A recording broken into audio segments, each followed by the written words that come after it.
What's up, everybody, and welcome back to Italian You scared the shit out of me. What's up, everybody, and welcome back to Italian Football TV. So, again, some more transfer news. And today was a hectic day, Mike. I know we both went through this one. And right when we woke up, right, there was this crazy news from James Pallotta where he said Real Madrid have signed Alisson, Inter have signed Nainggolan. The Italian journalists in Italy flipped their tables over. We kept getting DMs from Roma fans being like, did we just lose our two best players? These guys took it for real though, right? But was it for real? Listen, this is the thing. The moment that I saw this, I was like, yo, James Pallotta's trolling. Anyone who's ever watched his interviews knows how he plays around with the media. And let me give you some context to this.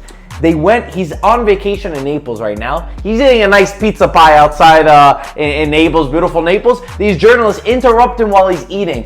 What do you expect him to say? For sure, if they ever did that to us, we would do the same thing. You mess around with them a little bit. He's done it multiple times, and you know these guys. They didn't even take it out of context. Well, they kind of did, but they took his exact words instead of adding sarcasm to that. He called himself.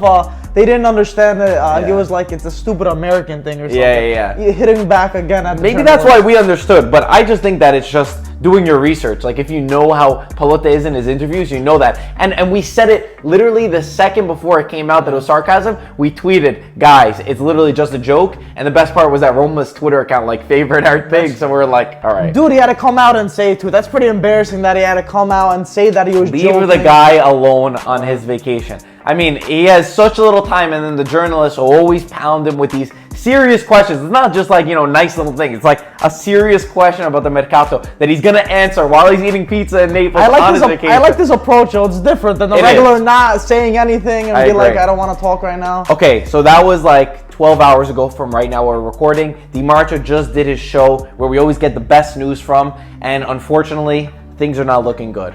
So, according to DiMarcio, Real Madrid tomorrow, or today as you're watching, will be submitting a 50 million euro offer to Roma for Alisson. What started out as a joke is now getting more serious. DiMarcio says there should be no issues between with Alisson agreeing a deal with Real Madrid. He even says that Real Madrid will likely go up to 60 million plus 10 million euros in bonuses.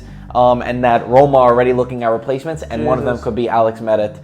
I'm going to come out and say, I want to cry. Under no circumstances, Roma, under no circumstances, 100 million, 120 million, do not sell Alisson. You need to set a precedent. Even more than just the money. Though? You need 150, bro. 190, bro. This is Real Madrid that's won the Champions League 3 times in a row. Make them spend. 70 million is not even enough. Yeah, that's true. 70 million is not enough. Set a precedent that we will not be walked over. Roma will not be walked over. Serie will not be walked over. Give Real Madrid nice 2 fingers like that. And that's what I would say to them. 100 million minimum. 120 million to sit at the damn table with them. Why not, right? 3 times in 2 episodes have I knocked on this table. It kills me that they're looking for replacements. Me too. It kills me that they're talking about it. And the problem is, I'm scared that Alisson really wants to go. I told you yesterday, I said even if Real Madrid comes, I think that Alisson is a type that he would accept it. Why do you think that? I don't know. He just had 1 good season. I don't know. I'm scared. He finally started 1 season in Rome. And Roma could have such a good team next season. Not only in Europe, but also in Serie with Di Francesco and the maturity. So Alisson, please do not listen to these dumbasses and go get brainwashed at Real Madrid. Stay at a real club with some history. Dude. And then Champions League next season,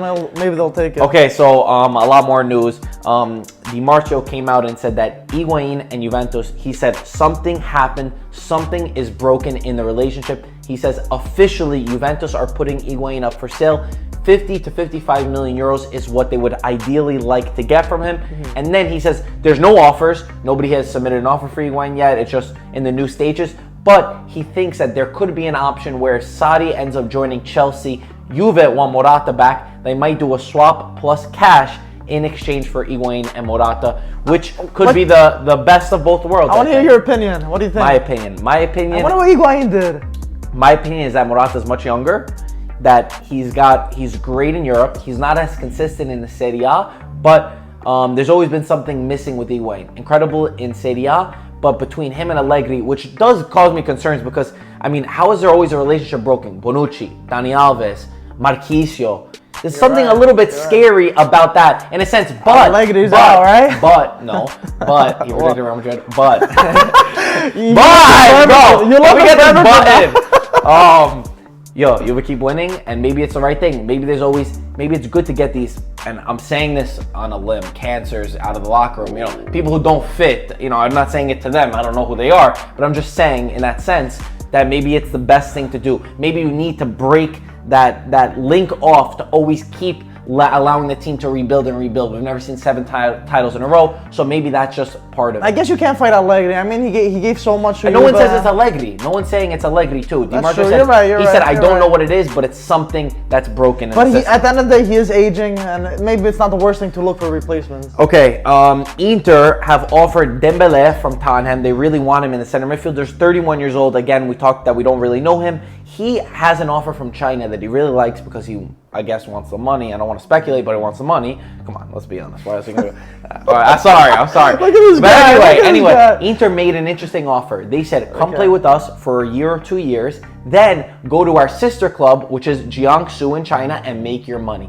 He really likes this idea. Di Marzio says that this is the way that Dembele could join Inter. I mean, that's a pretty good step. They give you the next club, and then they're like, okay, we're gonna fish you over to China, give you even more money. I say, line of fair for us to give our opinion. Guys, if you know Dembele, comment down below. Yeah, like I said, I'm just saying his the financial way of looking at him. We know nothing about him at least. So today the World Cup started. We'll say something about that after. But anyway, Russia absolutely dominated against Saudi Arabia 5-0. And this kid, Golovin, the man of the match, right? Who was talked about a little bit before, where you know links with Juventus, Inter, Milan, Arsenal, Man U, all these teams, really broke out in this match. Again, they were playing against Saudi Arabia, but he did have 2 assists and 1 goal. Some people saying 3 assists, but I did see officially that they gave it as 2 assists. Either way, whatever, doesn't matter. He had a good game. He had a great game. Gattuso and Mirabelli were in the stands watching. Probably for him. I think he's 21, 22 years old. And Di Marzio says that he already has an agreement with Juventus on a contract. They already had that settled, but there is no agreement with CSKA Moscow. They wanted 18 to 20 million, but Gianluca says, listen, now that the World Cup happens, we know what happens with inflated prices. Remember James Rodriguez, guy had 2 good months, 1 good month, and boom. And Navas too. He came from Costa Rica. Was that? Yeah, it was Navas. Yeah. But whatever, he's a decent keeper. And I want to throw a little wild card in there. He did have a Juve jersey when he was wearing a Juve jersey. My boy Colosimo was the one who broke that news over there. That's right. But anyway, that's what Di Marzio is saying. They have an agreement with a contract, but the deal is not there, and a lot of other teams are looking at Golovin. But again, too early to judge just from the World Cup. Game, It's not like we watch the Russian League every year. I know everybody wants to seem like an expert. They watch these YouTube scouts. Check out Colosimo's channel to check that. Damn, Colosimo's got 2 shout-outs in 2 days too. I included something yesterday, 2 days ago. Anyway, the final news is with I wanted to end with, since the World Cup started, bro, I legitimately had tears in my eyes watching it. It was like a dagger through my heart. It was very, very tough to watch. I didn't think it was going to be as hard as it was. I thought it would be like, I don't care. I kept hoping that, like, it was going to get canceled, or like we could kick somebody out or something outside the stadiums. I was like, yo, come on, get some team out. But anyway, game was tough. But there was this message from Bernardeschi that I would like to read, and we'll react to. So this is what Bernardeschi posted on Instagram. It still hurts. Now that it's actually started, it all comes back into my head, even months later. The disappointment, the anger, the frustration of not being there, of not bringing a nation like Italy to the World Cup. A lot of people think that it means nothing to us, that we've already forgotten about it. That's not true. We should have done more, we all know it. But us Italians aren't going to feel sorry for ourselves. We need to get back. We know how to get back. We've started a new journey now with a lot of hunger to do something, and we have another reason to give our all, to forget about what we're all thinking about. Good luck to those playing in the World Cup, and let the best team win. We'll be back, rest assured. And I gotta be honest, from a kid like him, I really was happy to see this message of maturity, this message of actually, and people were criticizing him, but to me it's just addressing the elephant in the room. We're all thinking about it, and I appreciate someone actually coming out and saying something like that. So for me, Bernardeschi, I think you explained exactly what we feel like, and I also see so many messages going around saying, why are these players on vacation? Why are the Azzurri players on vacation? They're smiling, they're happy. Listen, at the end of the day, you got to live your life. but it's nice to hear from Bernardeschi the struggle that me as an Italian, who in my life never thought for 12 years I'd be upset at watching a World Cup. It was always, oh my God, the World Cup's starting. For a month, finally. Now it's, for a month I'm going to suffer. It sucks, especially for the little kids too. But yeah, it's good that he didn't avoid it like a lot of these players, because at the end of the day, everyone's feeling that. Everyone that supports Azzurri and everything. And Greece. And Greece too, yeah. It was like an empty feeling not seeing them. Want to throw up. Now just a mutual fan. It's kind of, if we look at it now, just like a mutual fan looking at it, hoping like, okay, hopefully this team loses. What, you're not looking at it like that? Nope. I'm hoping Germany doesn't win. I hope these guys don't win it. Yeah. But anyway, guys, what I wanted to say is, I know a lot of people have been upset on social media, and Italy fans, guys, this is why we have this platform. This is a place for all of us to come together and actually find a place. You know, every single comment throughout the entire game was, Italy's not in the World Cup, Italy's not in the World Cup. And you got to constantly hear that. So now more than ever, just having people who are like-minded, who believe in the same thing, to be together, that's what IFTV is about. And I hope every day you come back to IFTV. And we'll try to talk a lot more about the Mercato and get our mind off of the World Cup. But we're also going to have some content planned. And I know Antonio and Gaetano and a few other special guests that we're getting on. Guys, the podcast is getting good. We got to build that table first. It's happening Saturday. Maybe we'll do a live stream doing the table / Serie B. So it's going to be such a disaster. It's going to be a disaster, but it's going to be a beautiful disaster. Anyway, guys, as always, thank you so much for watching. Subscribe if you're new here. Like this video if you enjoyed. Drop a comment down below on your opinion. And as always, we'll talk to you soon. Ciao, ragazzi.